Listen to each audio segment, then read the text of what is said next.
Il-Gvern u l-MUT ħabbru b'sodisfazzjon li l-laqat u n-negozjati li saru anke sa din il-ġimgħa stess waslu biex jintlaħaq qbil li permezz tiegħu il-Union tal-Għalliema tista' tmur għand il-membri tagħha u tressaq dan il-ftehim għall-approvazzjoni tagħhom għal ftehim settorjali ġdid.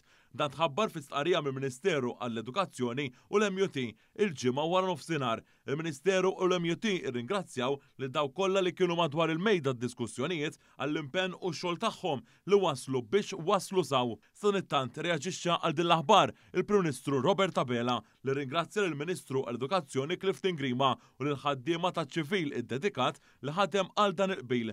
Il-Prim Ministru Robert Abela sostna kif dan il-ftehim jirimarka l-investiment mingħajr preċedent u sinifikanti favur l-edukazzjoni u l-futur ta' pajjiżna. F'dawn in-negozjati, il-Gvern poġġa fuq il-mejda diskussjoni pakket b'saħħtu għall-edukaturi bil-laqat jintensifikaw fl-aħħar jiem biex eventwalment waslu għal dan il-qbil li se jkun qed jagħti l-aħjar pakkett lill-għalliema li qatt ingħataw f'xi ftehim kollettiv fl-istorja. Dan il-ftehim li se jkopri perjodu 5 snin se jagħti ħlasijiet kollha dovuti bla retrati.